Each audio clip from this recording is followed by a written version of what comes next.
These are some of the riskiest players in fantasy drafts this year, but we're here to tell you whether or not we are willing to take the risk on them. Now, we did tell you that we were uncomfortable drafting Jahmyr Gibbs, and Luke pasted some of these comments in. Apparently, we're not allowed to have opinions outside of contrary opinions because everything always goes exactly how the ADP says at the beginning of the season. Yes. Always how it happens. Yeah. But we are going to go out on a limb and have some takes again. I hope that's okay. We're going to tell you, are these players worth the risk? Let's start with Drake London. In my opinion, in Nathan's opinion, Drake London is worth the risk. If anything, it's because of what his sleeper profile says. The headline, Drake London, outlook looking up. No crap.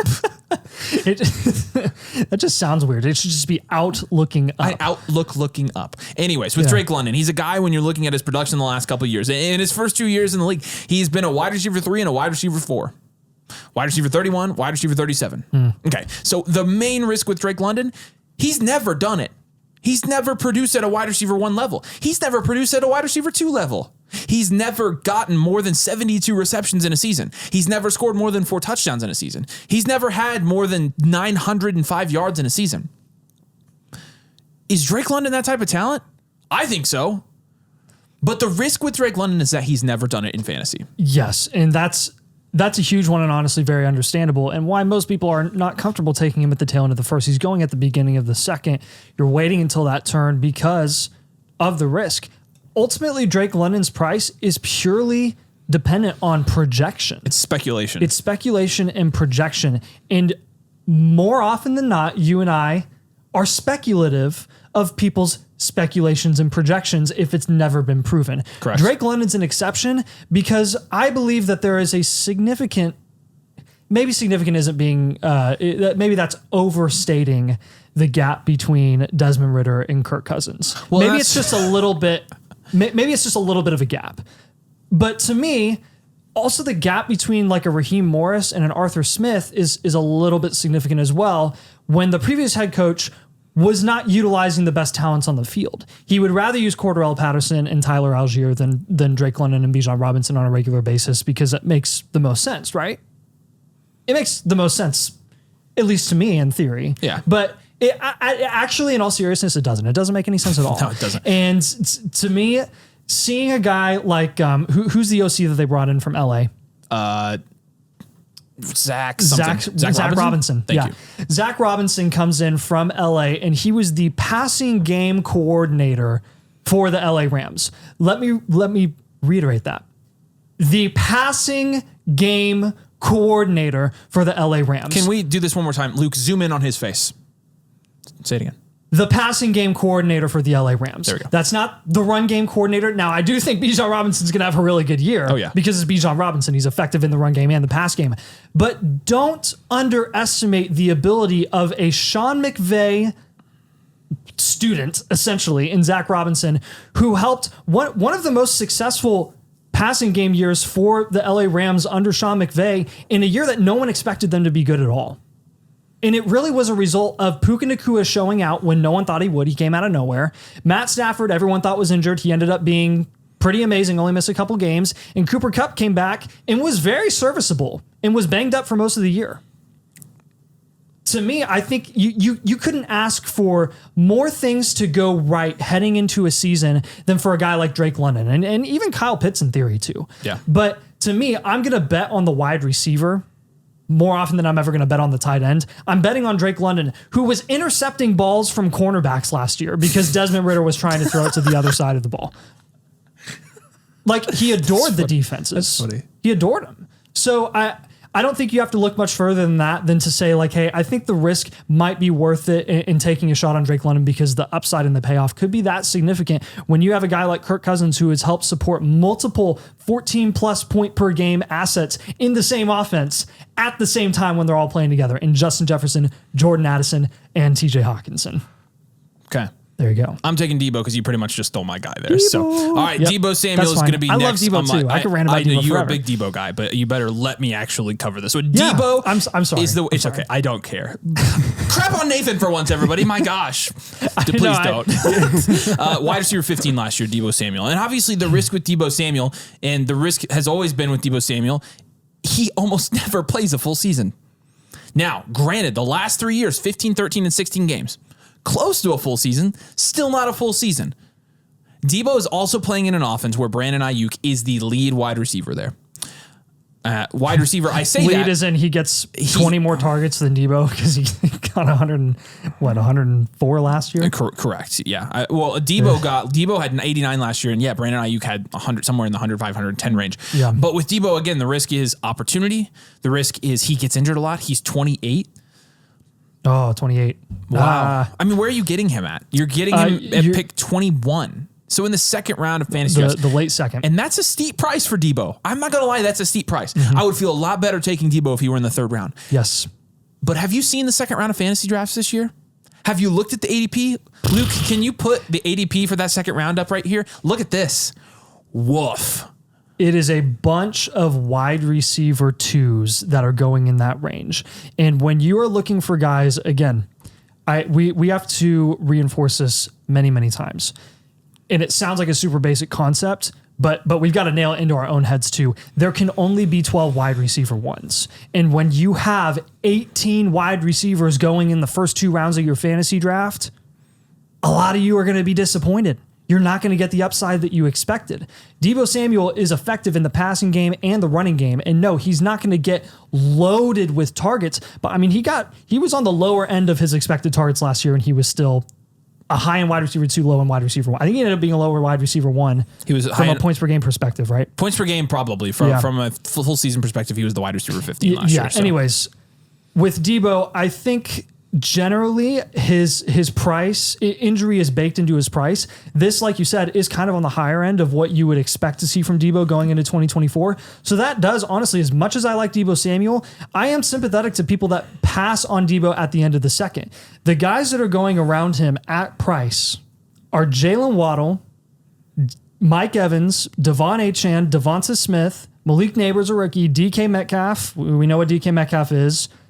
Devontae Adams is the one guy that's going, he's going more like mid-second, so a decent amount of space between him and Deebo. Yeah. But again, there are some guys that are like Saquon Barkley going back-to-back with Deebo Samuel right now. Honestly, I'd rather go with Saquon Barkley. Yeah. I'd rather go with Saquon Barkley at that price. If Deebo falls, and there's a likelihood that Deebo could fall the closer we get to the season as more and more people assume that Ayuk is going to be in that offense. I think the questions surrounding Brandon Ayuk and his status with the San Francisco 49ers going into 2024 is a big reason that Deebo's price is currently the way that it is.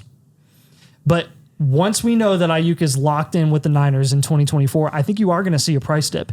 And I think that's when you're going to want to capitalize on his price compared to now. Because when you look at what they did last season, Brandon Ayuk was the wide receiver 14 PPR leagues.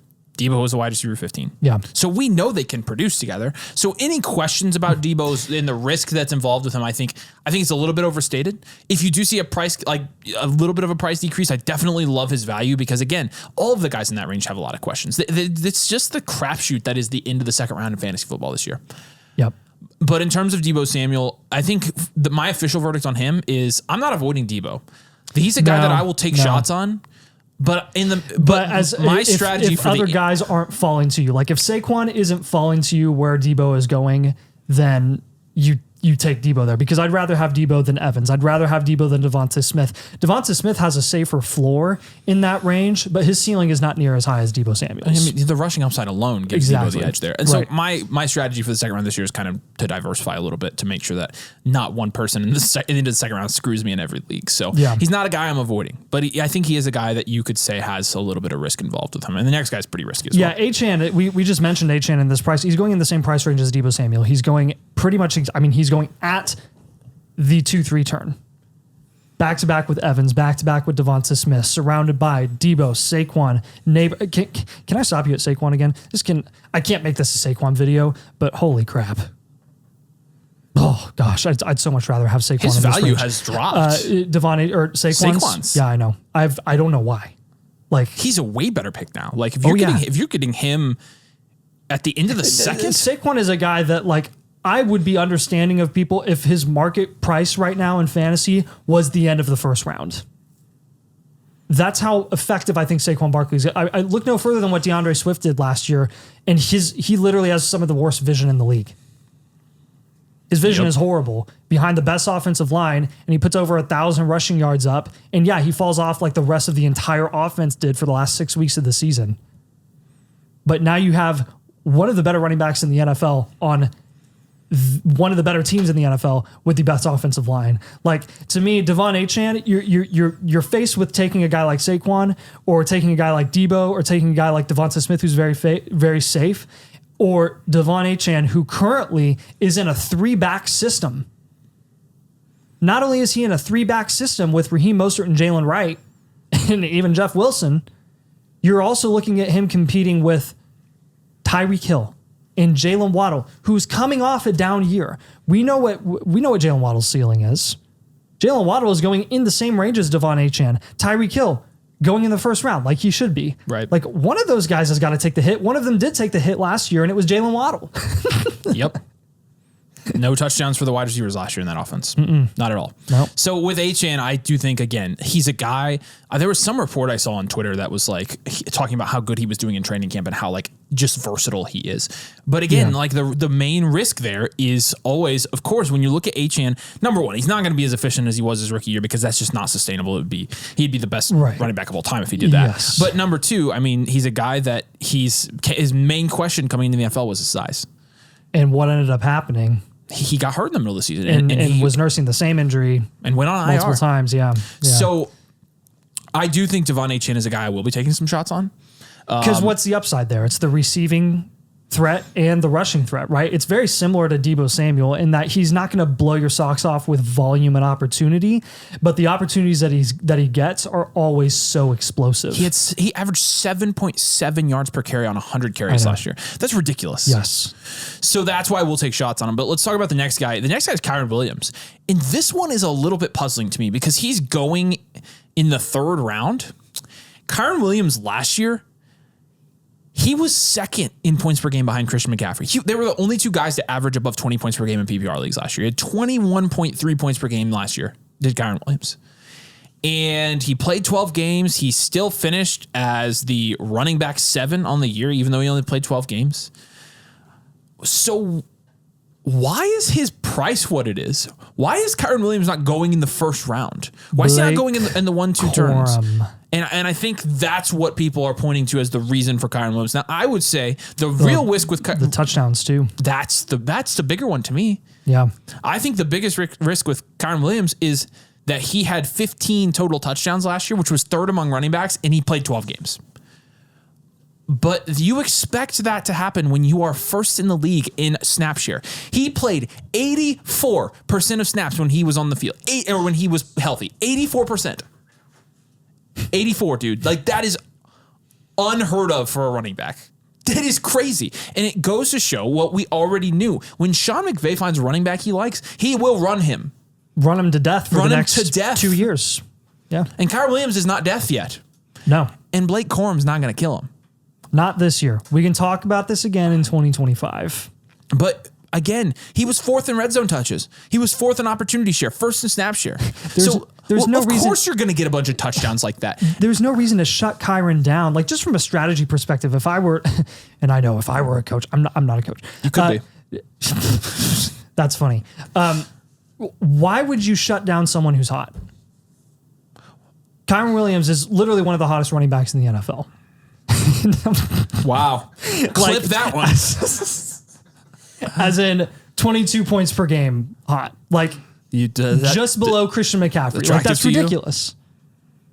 Can you stop? Like, you know exactly what I'm saying. Do they? Yes, they know what I'm saying. Are you sure about that? Yes. Shut up. But anyways, Blake Corum obviously drafted at the end of the 3rd for the Rams, and I don't think they're not going to use Blake Corum, but I don't think Blake Corum's really going to hurt Kyren's production. But also, where Kyren Williams is being drafted, he's being drafted, in my opinion, if he plays this season, at his floor. Oh, yeah. And that makes him a great pick. You're talking about more consistent volume in a less crowded backfield and going a half round after Devon Achane. I know you're taking some shots on Achane. I'm more on the avoid side at current price because of guys like Kyren Williams. And I do think it is easier to find running back value later in these drafts this year. Yep. But with Kyren, like, again, I would be a little bit stupid not to mention the injury. Oh, yeah, for sure. But it's something that Sean McVay has continually just said that the injury is not a big deal. I don't think there's any risk of Kyren Williams not playing at the start of training camp. And at that point, we shouldn't really be worried about it. So until I actually have a recurring reason to worry about Kyren Williams, I think he's a smash at his current price. So big Kyren Williams fans this year. Yeah, George Pickens is our next guy here, right? At face value, wide receiver 28 on Underdog ADP. It's like, okay, that's not bad at all. That's a high-end wide receiver 3. You're going to have plenty of people in the fantasy space that are telling you smash George Pickens at this price. Wide receiver 28. What the heck are we doing here? Let me tell you again, there can only be 12 wide receiver 1. So wide receiver 28 at price is very, very significant when that is an early 4th round pick in your fantasy draft. Early 4th. When you're still not even outside of the top 12 running backs being drafted. Woof. Still. And only one QB has been taken.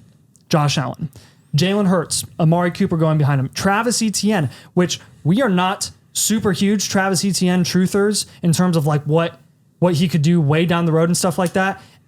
Travis Etienne going in the 4th round as running back 10 is a screaming value. A screaming value. He was a top 4 running back last year. Top 4. And I know a lot of it was like touchdown dependent and stuff like that. I don't care because that's already being baked into his price at running back 10. They didn't even draft anybody. No. It's the same backfield with Tank Bigsby, who didn't do anything last year. Sure, Bigsby could get an increased role this year. Maybe they run it less because Etienne lost some efficiency at the end of the season when they, as an entire franchise, decided to crap the bed. But again, with this, again, is not a Travis Etienne video. George Pickens at price, again, at face value, it doesn't look terrible because what's his upside? Wide receiver 1 in the Steelers offense with Russell Wilson. Maybe even Justin Fields. If Justin Fields ends up being the starting quarterback there, which I don't think is going to happen, but if it does, and a lot of people believe it will happen, that's a downgrade from Russell Wilson, guys. That's a downgrade. And George Pickens is not DJ Moore. No, he's not. Not even close. Not. Definitely not. With George Pickens, there is a safe floor with him because he is a wide receiver 1 in an offense. Yep. But would I be shocked if George Pickens finishes the year as a low-end to mid-wide receiver 2? No, because the situation's disgusting. Dante Johnson, one of the best route runners in the league, and has commanded 150-plus targets in that offense with a statue of a passer. Right. And what are we expecting from Pickens? He doesn't even run the same routes that Deontay does. He doesn't have a good route win rate. And those passing attempts are going to be few and far between in that offense. They're probably going to run the ball a lot more. I think so too. And I think George Pickens, especially this year, is a guy that, like, if I've got a lot of safe picks in the first 4 rounds of my drafts and George Pickens is there, I might take an upside shot on him just because he's the wide receiver 1 in an offense. Now, yeah, but again, personally, I'd rather take a shot on Etienne in that range. That's not even remotely debatably close. You're talking about a top 5 running back versus a late wide receiver 2. Yes. Running backs are the best value this year in drafts. Anthony Richardson is not a running back, but he kind of acts like one. And he does possess the single highest amount of fantasy upside I think I've ever seen in a quarterback. This dude scored 17 points in 2 minutes. This is overused. He could break fantasy football. I think he could Cam Newton level or higher. Well, like, remember when Lamar Jackson broke fantasy football his second year? Yeah. I think Richardson could do that. Mm-hmm. Now, what are the risks with Richardson? Pretty much everything. He might need to add some extra bubble wrap underneath his jersey. I mean, the guy got now. We're Colts fans. We're not saying he's injury prone. He's not injury prone. You don't have a large enough sample size to say that he's injury prone. So it's stupid to say that. If you say Anthony Richardson's injury prone, I don't know what to tell you. But it is concerning that the risk is that he got injured 3 times last year on 3 separate occasions. And granted, I do think that if Anthony Richardson stays healthy, he'll be a top 5 quarterback. But that is a huge if to go along with the if he can pass at a level high enough to produce from the air as well. Can he throw touchdowns? Can he throw for enough yards to be productive? Yeah, the rushing gives him a high floor, but in order for him to be elite, he does have to have some passing upside. Will the Colts' weapons be enough? Will Josh Downs take a step up this year and be a really good wide receiver too? What if Adonai Mitchell pops out? Again, there are so many questions. But here's what we do know about Anthony Richardson. He is ginormous. He is as athletic as any quarterback ever to enter the NFL, ever. And that's a fact. Like, It's factual. He's playing in a Shane Steichen offense. The same Shane Steichen who has taken quarterbacks before with rushing upside, with honestly mediocre passing skills, and made them better. Jalen Hurts, everybody was dogging his passing before he played in that Shane Steichen offense that year. Still, I mean, he doesn't have the best arm strength. He is very limited as a passer still. And Shane Steichen maximized that talent. Yeah. And it made a difference from a fantasy perspective. So with Anthony Richardson, there are tons of questions here. We don't even see him play a full season yet. But you're getting him as like the QB5. I don't think that price is that bad. Honestly, I will be taking a couple Anthony Richardsons this year. I like Kyler at price better, to be honest with you. Kyler is my favorite quarterback price right now. And I will be taking a lot of Kyler.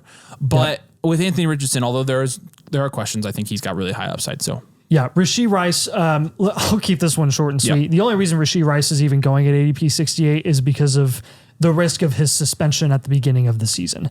And while that's merited, Avery and I can both tell you now our prediction for his suspension, because the NFL does not care about the type of stuff that people like him get involved in, it's probably going to be about 4 games. Yep, It's probably going to be an Alvin Kamara-esque suspension, and he's going to get out home free because he's a millionaire and he's a football player. He is the guy for Patrick Mahomes at the wide receiver position this year because he has the experience and he plays slot wide receiver. He's going to get a ton of opportunity and a ton of targets there. He did his first game ever as a rookie, had a touchdown against the Lions and had like 6 targets or something like that. So I want you to at least address Hollywood Brown and Xavier Worthy.